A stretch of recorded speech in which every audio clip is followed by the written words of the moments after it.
dia volanao izay ataony fa anao koa malala fa lehibe lao anatinao misy eo amin'izao tontolo izao. Belona sy mahery ny tenin'Andriamanitra ary afaka mamonjy an'izay rehetra mino ny teny. Sy ny devolo ny tompony teny farany. Misy Andriamanitra ao miaraka aminao. Misy Andriamanitra ao miaraka aminao.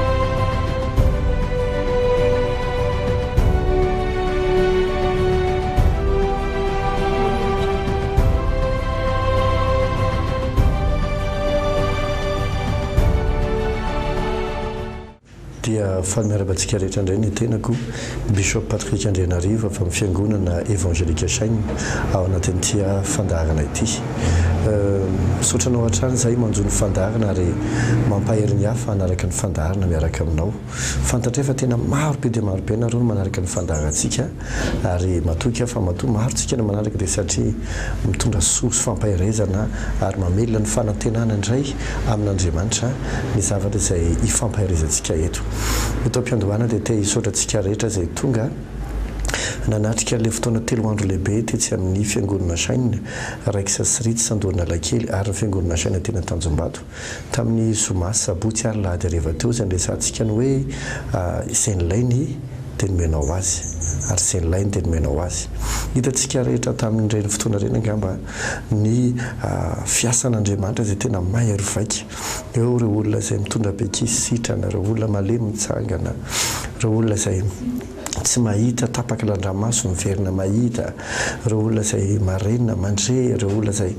be mihitsy fatoran'ny fanahy maloto afaka. Tena tsy takatry ny saina ny fiasan'Andriamanitra ary akoatra ny fanasitranana moa izany dia be koa ny fa zavatra mitranga amin'ny fiainan'olona amin'ny lafiny amin'ny fiainana andavanandro ary hatramin'izao izay dia mandray foana fijona vavolombelona avy aminareo izay nanatrika ny fotoana iny. Misaotra antsika rehetra tonga ny fampahery ary manasanao hatrany izay ho tonga hanatrika ny fivoriam-bavaka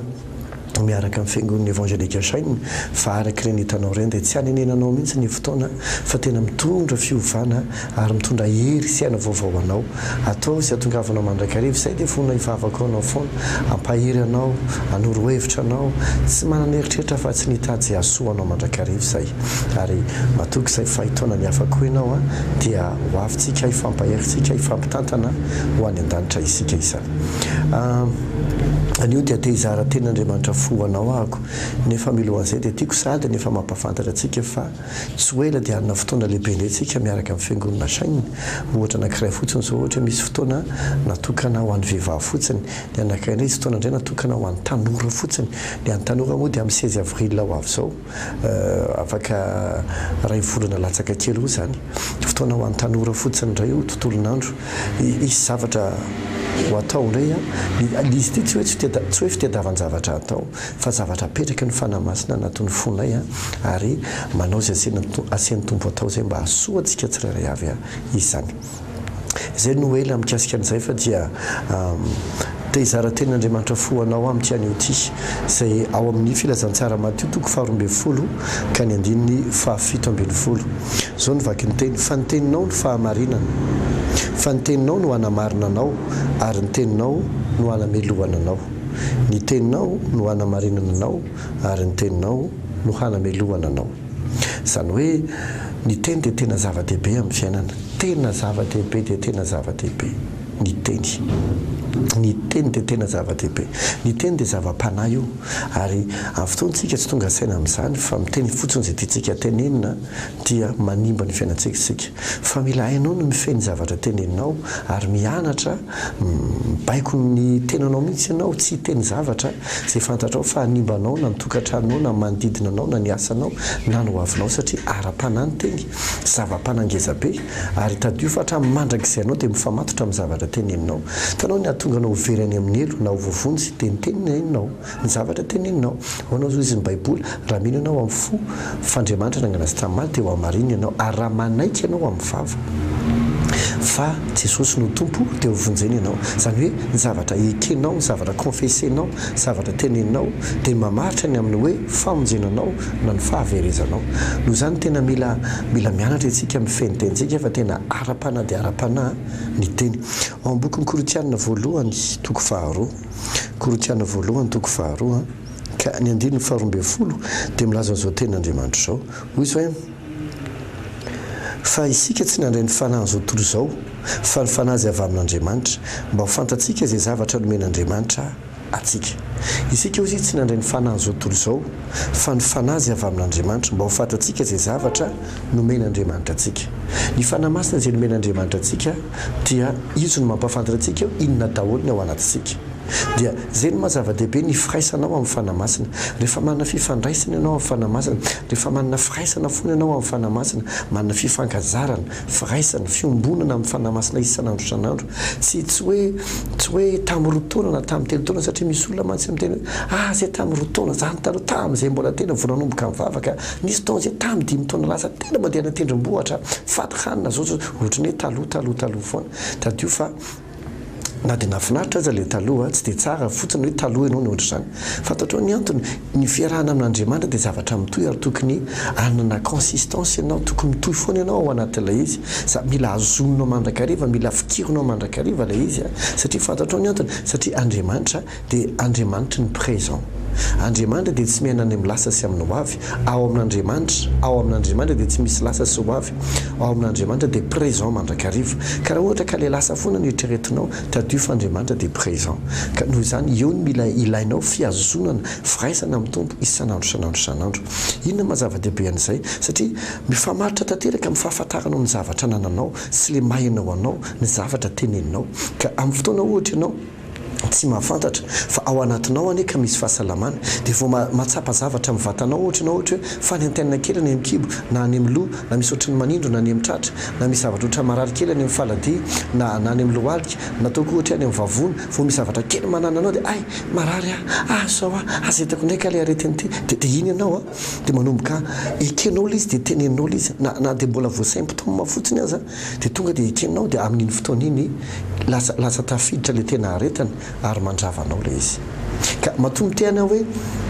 ny firaisana amin'ny fanahy masina dia important satria ny fanahy masina ozy izy no mampafantatra antsika ireo zavatra tsara izay nomen'Andriamanitra antsika mahaimaim-poana.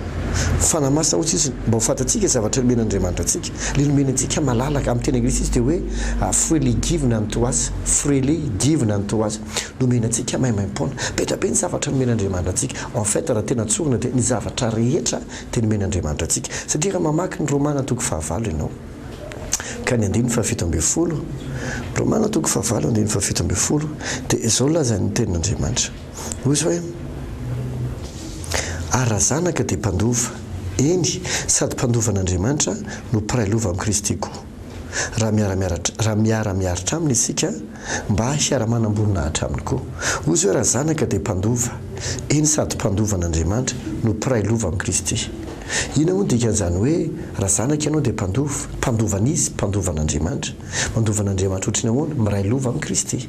Tadio fa ny zavatra rehetra dia ho an'i Jesosy. Sitrak'Andriamanitra ao amin'ny toeran'ny fahafenoana rehetra ozy izy ny bokin'ny Kolosiana toko 1 dia efa an' Jesosy ny zavatra rehetra. Izay an'Andriamanitra dia efa nomeny an' Jesosy. Dia isika nefa dia ambara fa mpiray lova amin'i Jesosy. Ina moa dikany hoe mpiray lova? Dikany hoe mpiray lova dia tsy ohatrany hoe ray aman-dreny mananjanaka anankitelo na efatra dia zarazareny hoe tany anankiray any, tany anankiray ho an'ilay lahy matoa, tany anankiray ho an'ilay evo, tany anankiray indray ho an'ilay vavy matoa, dia ny anankiray ho an'ilay faralahy na tsy haiko faravavy. Tsy ohatran'izany ilay izy. Tsy zany natao hoe mpiray lova. Fa mpiray lova dia hitanao ohatra ny olona mpivady dia manana kaonty anankiray any amin'ny banky dia io kaonty iombonana io dia ohatrany hoe tsy maintsy sonina izy mivady ho afaka mivoaka ny vola. Raha ka vola zao rangahy dia mila ny soniandra matoa, raha ka vola koa raha matoa dia mila ny soniandra angahy satria 100% amin'ilay kaonty andrangahy ary ilay 100% koa andramatoa. Dia tahaka izany ny 100 isan-jato an' Jesosy dia anao ary 100 isan-jato anao dia an' Jesosy. Inona ilay kaonty iombonana? Ny kaonty iombonana dia ilay an'Andriamanitra ary manontolo. Ohatrany hoe tsy zakan'ny saina mahaolona izany. Raha saina mahaolombelona tsotra hoe ahoana koa izany hoe izay an'Andriamanitra rehetra ve dia mpiombona lova amin'izany ianao? Kanefa tsika tsy mamorona fa ao anaty Baiboly no vakiantsika ary ny fanahy masina mampafantatra antsika n'izany. No tsara ny fahombiazana dia anao izany, ny fandresena dia anao, ny fifaliana dia anao, ny fiadanam-po dia anao, ny famera-piratana, ny fisandratana, anao daholo izany rehetra izany. Mila vony ianao hiafirme an'izany, hikonfese an'izany, izany hoe anaika an'izany dia hiteny an'izany foana hoe za dia olona mahomby, za dia olona mavokatra za dia olona mandroso manakariva tsy misitagina zany ny fiainako mandroso foana za tsy olona mantra za olona ambinina aza mijery zay zavatra hitanao ety ivelany satria tsy le ty ivelany mamaritra ny mahainao anao fa lenao ao anaty ao zay zavatra hita rehetra dia mbola azo ovaina ho ny tenin'Andriamanitra fa ny tsy hita no maharitra mandrakizay raha ao anatinao ao le tontolo tsy hita maso ao anatinao ao anatin'ny fanahinao ao feno zavatsoa rehetra satria raha ao anatinao ao Jesosy amin'ny alalan'ny fanahiny dia zao mivolazan'ny bokin'ny Romanina hoe raha ny zanany aza nomeny antsika tsy omeny antsika miaraka amin'ny maimaimpona koa va ny zavatra rehetra ka raha miteny izy ny zavatra rehetra dia tsisy tsy ampy ary tsisy mihoatra izy ray manontolo ao anatinao ka ndraindrayntsika tia ny devoly na tia ny olona sasany ampieritrretana zavatra tsy tokony ho eritreretana mety ohatra hoe anankiray nisy lehilahy anankiray malemy zao tonga nanatrika le fotoana nandritra ny 3 andro tonga tamin'ny fotoana anankiray tao anatin'le 3 andro izy le hoe izy arsen'ilay ny tenomeny azy le 18-19-20 eo zany hitako mihitsy ny tondrana lehilahy satria sécurité tao am-piangonana mibatana azy sécurité anankienina mibatana azy ohatrany hoe matory dia ndray ato dia ndray amin'ny tanany anankiray dia ndray amin'ny tanany anankiray dia ndray amin'ny tongonay dia ndray amin'ny tongonay dia ndray amin'ny tongonay dia ndray tena hoe valany sy valany anankienina mibata azy ngeza be zay le rangary mavesatra be dia nentina tao am-piangonana za moa nahita Jesosy ianao androano nanasitrana ny teolona te rehefa nandeha ny fotoana satria izy na manetsika ny tanana na mipetraka na misangana tsy vitany fa rehefa nandeha ny fotoana nandeha amin'izay no vavaka na mpianatra mikasika anao hoe efa anao ny zavatra rehetra aza manankeritreritra ianao hoe za mbola mahantra za tsy manana an'ity satria tsy zany ny ao anaty baiboly ny olona foana ny te hampieritreritra antsika mijery ny fitafinao izy na mijery ny vola miditra aminao izy na mijery ny zavatra misy eo aminao izy toy izy hoe ianao mahantra ianao tsy lasa lavitra fa Andriamanitra tsy ohatry zany ny jeren'Andriamanitra dia tsy le zavatra misy eny aminao le aty ivelany fa le zavatra nataony Jesosy sy nomeny Jesosy ianao ary zay zavatra ao anaty aza dio fa ny fiainana afa-ty anaty ny avoaka fa tsy avany ivelany ny ampidirina ny anaty lehilahy tsara hoy Jesosy dia mamoaka rakitra tsara avy any anatiny dia manana fiainana tsara izy ety ivelany ka ny olona mety avaka miteny hoe saheno ianao fa ianao tsy zany ny olona miteny hoe marary ianao mety hiteny angaminao ka zazo itao ampandrina mihitsy marary nge mijeranao hoe paster ahoana moa ny tenena hoe tsy marary mila avitsika ny mahasamihafa ny zava-misy sy ny tena mifahamarinana tsy mitovy ny zava-misy sy ny fahamarinana raha toko amin'ny teny frantsay dia hoe tsy mitovy ny réalité sy ny vérité inona atao hoe réalité dia inona atao hoe vérité raha toko amin'ny teny gasy dia zao ny réalité dia le zava-misy io le iainanao io le tsapanao io le hitany masonao io fa nataondre hoe vérité dia misy réalité anankiray ambony io réalité anankiray io zany hoe misy zavatra tena misy ohatra anankiray ianao zao tsy mbola nisy olombelona nahita rivotra ka hoe ino misy rivotra tsisy ary tsy misy olona mahasambotra rivotra tsisy naray azy nefa tsika rehetra na mivavaka na tsy mivavaka dia mino fa misy ny rivotra ary rehefa miditra ao anatina efitrano anankiray izay midy daholo ianao ka tsy misy ivoanina hidiran'ny rivotra io dia renao hoe manepotra be ato zany dia tahaka an'izay le izy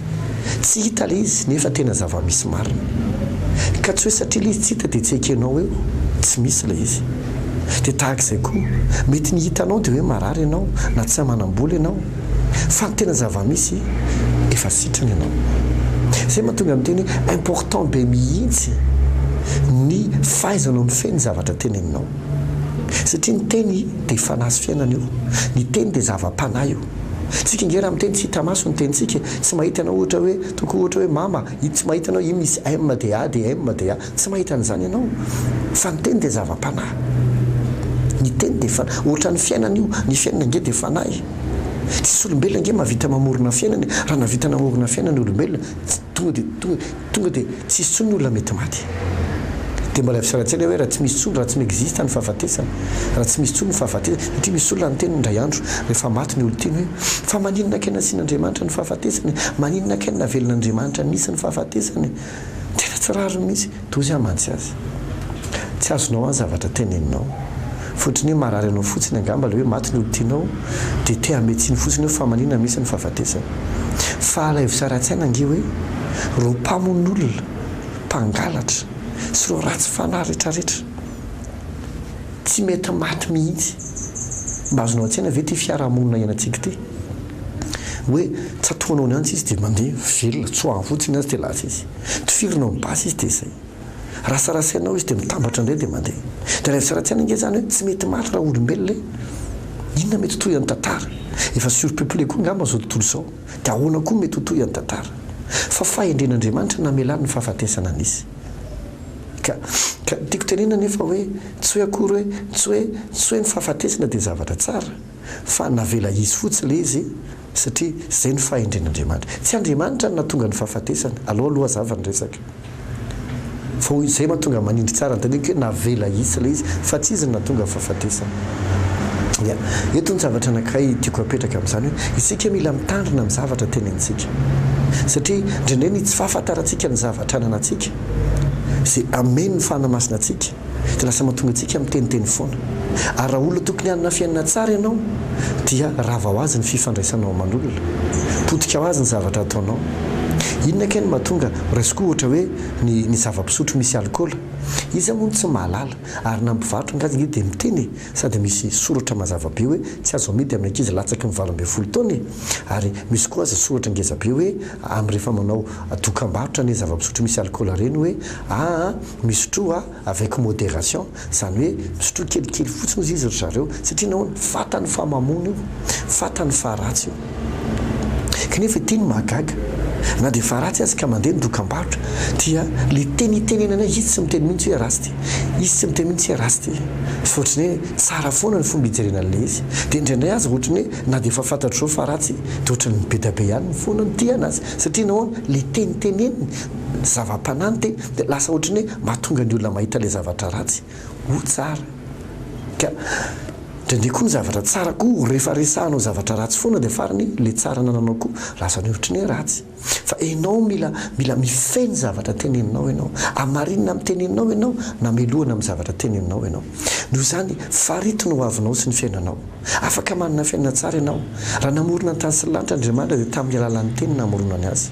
mampiseho mazavabe zany Andriamanitra fa amin'ny alalan'ny teninao ihany koa no amoronanao ny tontolo tianao iainana tsy miteny ny zavatra hita sy tsapanao ianao fa miteny ny zavatra tianao ho hita sy tianao ho tsapa ianao zay ny mazava-dehibe ny teny zay ny mazava-dehibe ny teny bokyny Jakoba dia milaza fa ny lehilahy tanteraka dia mahafeny teniny zany ny olona rehefa miditra anatin'ny perfection ny olona rehefa tonga amin'ny fahamatorana ra-panahy dia mahafeny zavatra teneniny natao hoe mahafeny teny akory tsy hoe be tsy miteny tsy zany ny dikany non tsy zany baiboly milaza hoe tanantanao ny vavanao fa ho fenoko mila miteny zavatra tsara ianao fa ny hoe mahafeny teny tsy be tsy miteny fa mahafeny zavatra teneniny mahalala ny tokony ho teneniny amin'ny fotoana tokony hitenenina azy mahay mamadika renverser mamadika ambany ambony ny zavatra anankiray amin'ny alalan'ny teny afaka manasitrana ny teny afaka manangana maty ny teny afaka mampisy zavatra ny teny afaka manafoana ny misy koa ny teny ny teny dia tena zava-panahy io tsy magaga raha ongasy avadio impito aloha ny lela vao miteny ny amarana koa azy dia ao amin'ny bokyny Jakoba le niteny amiko teo hoe Jakoba toko 7 andininy faharoa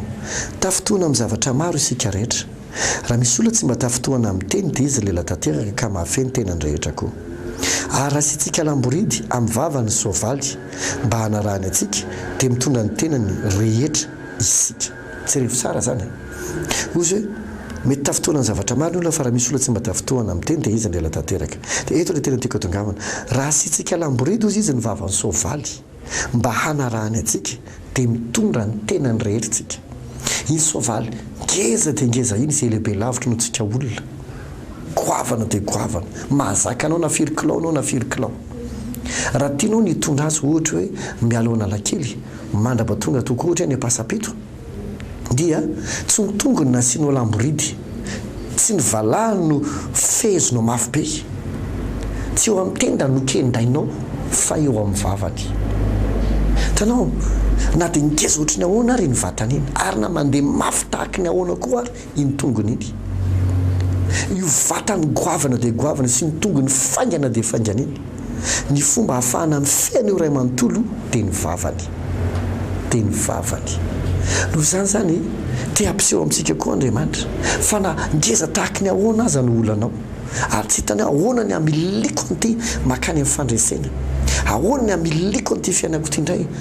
mba hisandratra indray fa tena tafalatsaka anaty ady lalina tanteraka, tafalatsaka anaty trosa, tafalatsaka anaty fahalotona, tafalatsaka anatin'ny fikorontanam-piainana, tafalatsaka amin'ny fisaraha-panambadiana, tafalatsaka amin'ny tiana iria, ahoana na hoe tafavilany amin'ny lalina tsitsy, ahoana ny fomba iverenako indray, na merenako ny fiangonana, na merenako ny asako, na merenako ny fifandraisako araka ny tokony ho izy. Teny ny vavanao no mamaritra azy. Io koa ohatran'izany hoe raha mitaingina soavaly ianao ka mipetraka eo ambony fotsiny, tsy voatery handeha izy fa tsy maintsy ahetsika eo ny vavany dia sady kapohanao ny vatany dia mihetsika izy. Dia tahaka an'izay ihany koa zany hoe ny fiainanao dia izy tagina ho azy rehefa tsy hainao miresaka zavatra tsara, mianara miteny zavatra tsara, mitenena zavatra tsara momba ny tenanao, momba ny vady aman-janakao na ny ray aman-dreninao, momba ny olona miasa eo aminao, momba ny mpiara-miasa aminao, momba ny fiangonana misy anao, momba ny pastera eo aminao, mianara miteny zavatra tsara. Tsy izy zavatra rehetra tonga ao an-tsaina nefa tsy dia tsara dia tenenina avokoa. Fehezo ny zavatra saininao, fehezo ny zavatra teneninao, fa raha te hanana fiainana tsara ianao amin'ity herinandro ity sy ny amin'ny hoavy rehetra dia zao ny atoro ny baiboly. Raha misy ta ahita andro maro ahitana soa dia oka izy aro ny lelany amin'ny laingy ary ny vavany tsy hiteny fitaka. Dikan'izany fehezo ny vavanao dia mitenena zavatra tsara araka izay tenin'Andriamanitra vakinao, toriteny renao, information tsara nananao.